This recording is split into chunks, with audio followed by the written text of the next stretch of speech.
¿Qué tal? Bienvenidos y bienvenidas a un nuevo vídeo de Guías Inquietos. Mi nombre es Alex, encantado de conoceros y sí, es mi debut. Hoy me uno a mis queridas compañeras y compañeros para explicaros algo. Algo que ya habréis visto en el título, supongo, y que es realmente llamativo, ¿verdad? Un puerto naval en Madrid. Antes de nada me gustaría poner en contexto para quien no sea de por aquí y bueno, pues no ubique tampoco muy bien Madrid en el mapa. Estamos justamente en el centro de la península ibérica. Esto supone que estamos a cientos de kilómetros de cualquier punto de la línea costera que rodea la península. Para llegar al mar desde Madrid tenemos que trazar una línea recta de mínimo 400 kilómetros hasta Valencia, lo cual es mucha distancia.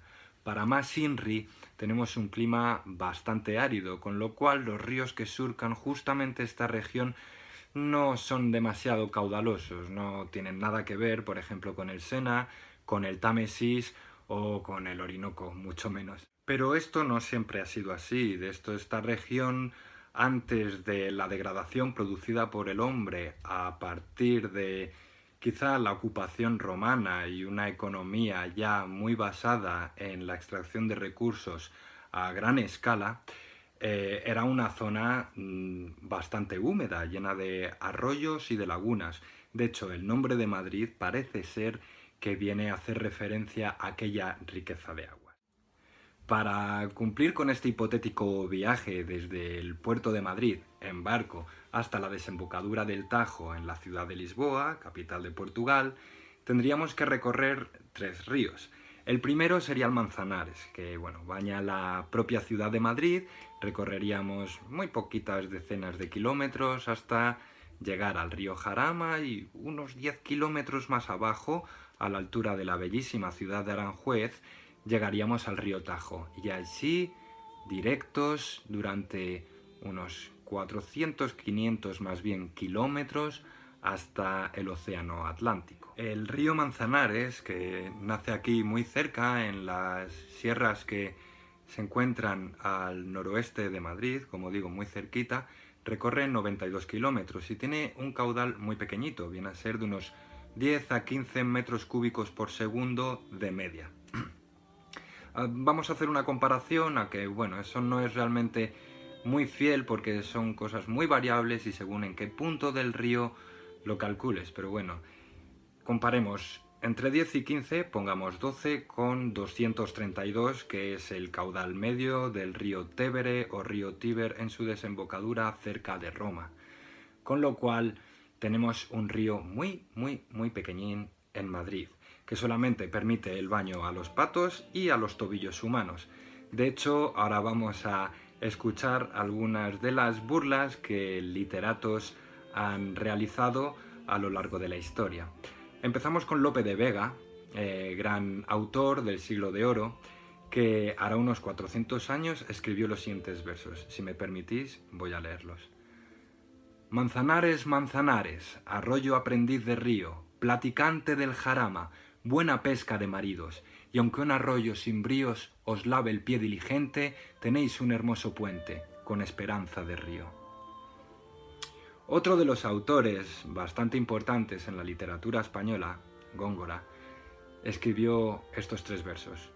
Duélele de ese puente, Manzanares, mira que dice por ahí la gente que no eres río para medio puente. Así es. Luego ya entrando quizá en lo legendario, porque estos son letras que realmente fueron escritas y que son testigo real del río que se podía apreciar hace unos poquitos siglos, que es un tiempecito, ¿no? Ya entrando en la leyenda, en algo que parece más inventado, pero no por ello menos real, quizá solamente menos exacto, podemos hablar, por ejemplo, de un funcionario alemán que vino en una embajada a Madrid y exclamó que el mejor modo de navegar el Manzanares era en coche o en carro de caballos. No me quiero dejar en el tintero una anécdota que parece ser que vivió Alexandre Dumas, o aquí lo traducimos como Alejandro Dumas, que en uno de sus paseos por Madrid, visitó varias veces esta ciudad, en algún día que debió ser caluroso, iba a lo largo de la orilla del río, sacó un vaso de su zurrón y lo llenó con agua de este. Tras beberse la mitad, sencillamente lanzó el otro medio vaso al río y le dijo al guía que la acompañaba: tome, tome, que creo que el río lo necesita más que yo. Y ya para finalizar con este anecdotario histórico legendario, se cuenta que uno de los generales de Napoleón, al entrar en la ciudad, le comentó a uno de sus oficiales: mire, mire, si parece que no solo los españoles han huido, se ve que su río también se ha fugado. Pero bueno, dejando ya de lado las burlas y chanzas sobre nuestro río, que, ojo, los madrileños somos los primeros en hacer este tipo de bromas, pero con todo el amor del mundo, me gustaría destacar dos obras del gran Francisco de Goya y Lucientes, por cierto, madrileño de adopción, no de nacimiento, que podemos admirar en el Museo del Prado de Madrid, también universal y que todo el mundo debe visitar. Por supuesto, sed buenos y cuando el confinamiento lo permita. Se trata de dos obras, una pintada en 1777 que se llama El baile de San Antonio de la Florida o Baile a las orillas del río Manzanares. La segunda obra fue pintada en 1888 y se titula La pradera de San Isidro, la cual hoy en día sigue siendo utilizada para la famosa verbena de San Isidro, patrón de la ciudad. Y ahora, pues una de las grandes preguntas: ¿por qué un puerto en Madrid?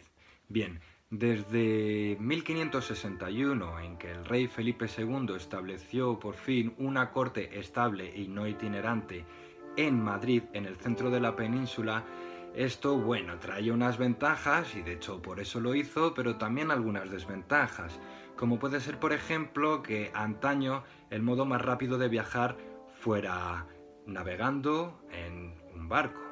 ¿Por qué? Porque si no lo tenías que hacer bien a pie o con tracción animal, y esto suponía mucho tiempo y poca capacidad de carga. En el siglo XVIII, por ejemplo, hay escritos que atestiguan que para viajar desde Madrid hasta el puerto de Cádiz, esto costaba en tiempo unas 2 semanas. Ahora bien, imaginemos que encima tenemos para llenar un galeón que llevar unas cuantas decenas de carretas y centenares de personas.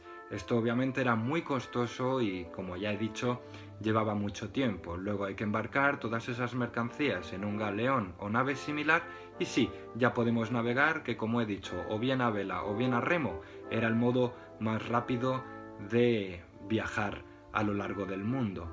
Y esto fue así hasta la Revolución Industrial. Bien sabréis, supongo, que la corona española era poseedora de muchísimos territorios a lo largo de todo el mundo. Bueno, aquella famosa frase que dice: el imperio español es el imperio donde nunca se pone el sol. Porque sí, en efecto, había territorios desde Centroamérica, Sudamérica, puntos de África, islas perdidas en el Pacífico, las Filipinas. Era un territorio muy disperso y muy vasto al que había que suministrar mercancías.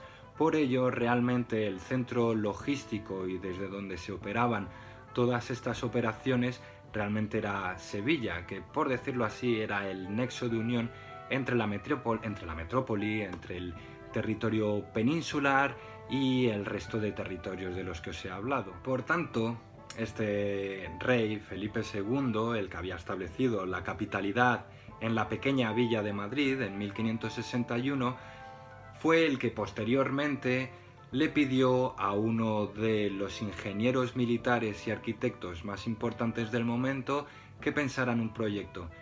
Hablamos de Giovanni Battista Antonelli, a quien le respaldaba un gran currículum, ya que era autor de importantes obras en importantes plazas militares como pueda ser Cartagena, Gibraltar u Orán, así como el Morro del Risco en Puerto Rico.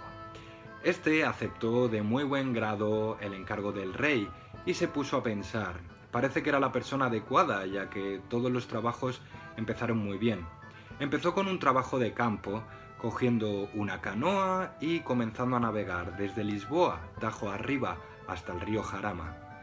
Ascendió por el Jarama y posteriormente por el Manzanares hasta llegar a Madrid. Logró cartografiar toda la zona y tomar todas las notas para posteriormente calcular si era viable o no.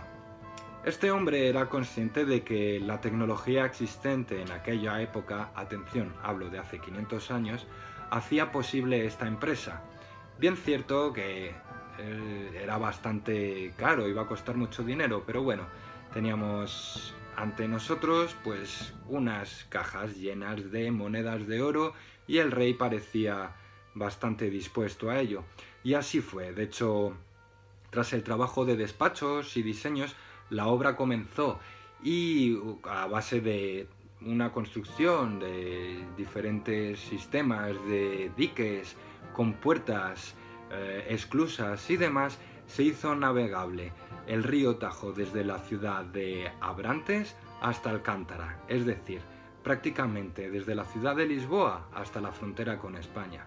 Frontera que, por cierto, debo añadir, por aquel entonces no existía, ya que los territorios portugueses eran parte del conglomerado de reinos que tenía Felipe II. Por desgracia para Antonelli, tras este macrosistema construido de unos 150 kilómetros navegables, que se dice pronto, y con además excelentes resultados, no se pudo continuar con ello. ¿Por qué? Por un hecho que es muy famoso y para los españoles sempiterno, ¿no? Se trata de la construcción de la Armada Invencible en 1588. Para quienes no estéis familiarizados con ello, se trató de una gran campaña militar por la cual se movilizaron todas las naves que se pudo por parte del rey Felipe II, un total de unas 110 naves, hoy quizá nos parezca poco, pero por aquel entonces era una inmensidad, y unos 30.000 hombres, prestos a desembarcar en las propias costas inglesas y tomar Londres a las bravas. Pero bueno, como bien saben al menos todos los españoles y todos los ingleses, esta empresa fracasó y de hecho, que valga como curiosidad, lo de la Armada Invencible no es un invento nuestro, sino un nombre que le pusieron de forma irónica los ingleses para burlarse de este fracaso. Pero bueno, volviendo al tema que nos ocupa, el problema es que, claro, para financiar toda esta gran operación grandiosa, pues se tuvo que cancelar el proyecto de Antonelli, ya que pues no había dinero para afrontar el proyecto militar y el proyecto civil a la vez. Tuvieron que pasar bastantes décadas hasta que alguna otra persona se interesara con suficiente fuerza por volver a hacer estos ríos navegables hasta Lisboa. Se trata del matemático Luis Carducci, que en 1641 le presentó al rey Felipe IV un libro con todo lujo de detalles y a todo color, que presentaba todos los cálculos y todas las operaciones necesarias para continuar con la obra de Antonelli. Pero bueno, finalmente y por desgracia también para Carducci, el proyecto no cuajó. Y ya más de un siglo después, bastante más de un siglo después, en 1770, el rey Carlos III impulsó otro proyecto para hacer navegable el Manzanares al menos hasta la desembocadura del Jarama. Y así fue, con un sistema similar basado en diques, esclusas, molinos de agua y demás, se consiguieron construir 2 leguas enteras, que vienen a ser unos 10 kilómetros, a lo largo del río Manzanares, partiendo desde el puente de Toledo, que es la propia, y era además en aquel momento también, en la propia ciudad de Madrid. El proyecto no llegó a terminarse, hubo que esperar algunas décadas más de nuevo, que ya en 1814 sí que se pudo finalizar el tramo que quedaba de 2 kilómetros, donde lo había dejado Carlos III, o más bien sus arquitectos e ingenieros, hasta la desembocadura del río Jarama, como decimos, donde hoy se sitúa la localidad de Rivas-Vaciamadrid, que por cierto, curioso nombre, ¿verdad? Tiene mucho al pelo por esto, quizá algún día podemos hablar de ello. Dicha construcción, que pudo hacer, como digo, navegable el río Manzanares ya hasta el Jarama, ha dejado su impronta y a día de hoy podemos ver los restos de aquella gran infraestructura, o al menos parte de ellos, pero eso lo dejaremos para las sugerencias de final del vídeo, en la que, como ya os he dicho antes, os propondremos ciertas visitas en Madrid para que podáis ser testigos de que todo esto fue verdad. A lo largo del siglo XIX hubo bastantes intentos por sí que continuar la posibilitación, ¿no?, de la navegación del río Jarama y posteriormente del río Tajo. Pero ninguno de estos proyectos al final llegó a su fin. Como veis, era una empresa realmente complicada, y con la llegada ya en 1861 del ferrocarril a Madrid, pues realmente dejó de merecer la pena. ¿Por qué? Por lo que os he dicho antes. El ferrocarril sustituyó a esas carretas y a esa gente trabajando arduamente y sacando las ruedas de estas, incluso las patas de las mulas del barro durante semanas para viajar algunas leguas. No, ya el ferrocarril lo ponía todo muchísimo más fácil, con lo cual dejó de ser potencialmente rentable este proyecto. Ya no era necesario. Un propio tren podía hacer que por tierra navegaran esas mercancías que podían ir en un gran galeón. Pero podemos considerar que ha sido un sueño perdido, algo que ha caído en el vacío. No realmente. Es verdad que ha perdido el romanticismo de la marinería y del pasado, de otros siglos y demás. Pero a día de hoy Madrid podemos decir que tiene puerto seco. Y no hablo de broma.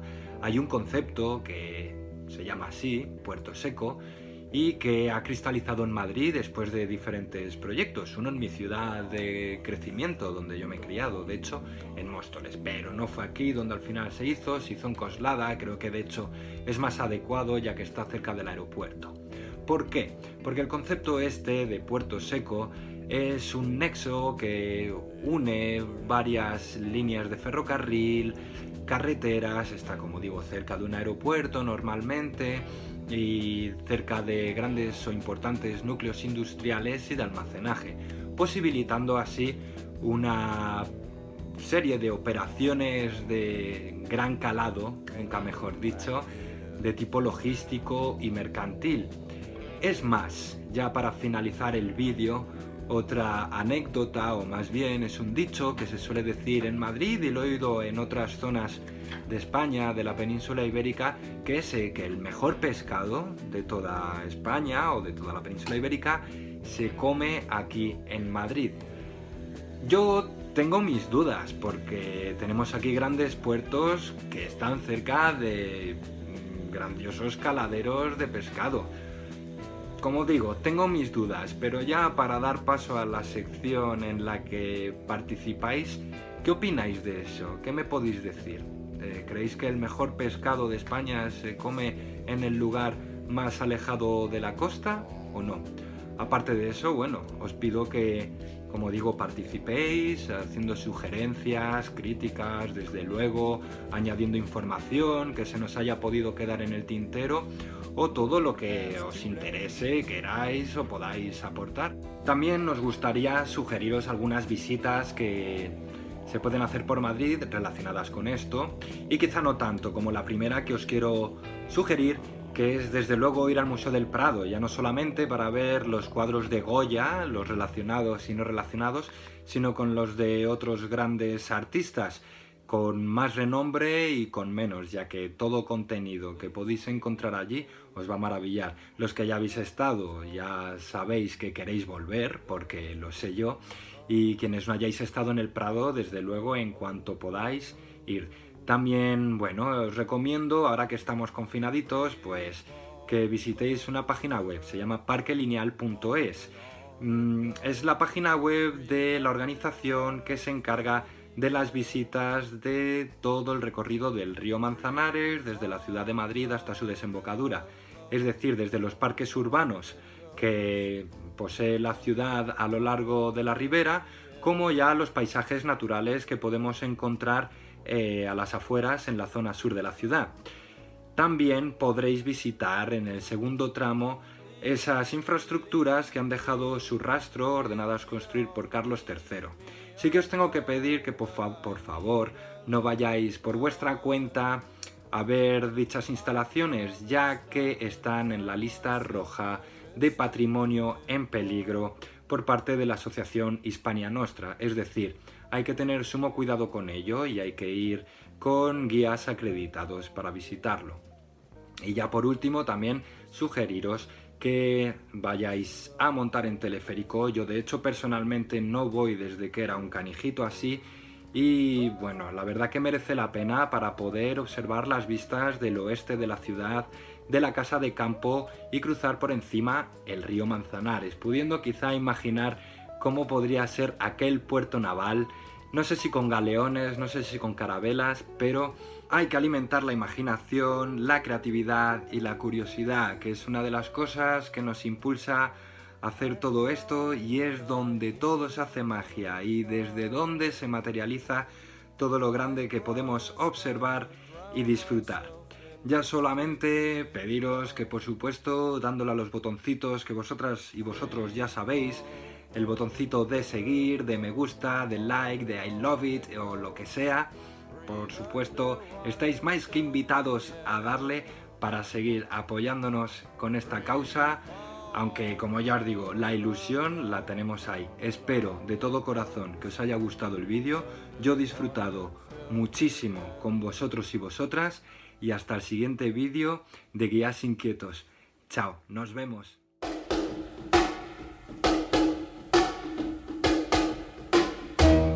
Do you know way down up on the Swanee, talking about the river, yeah, you know so far away, oh yeah, do you know that's where my heart is a turning, oh, ever, and that's where the old folks stay.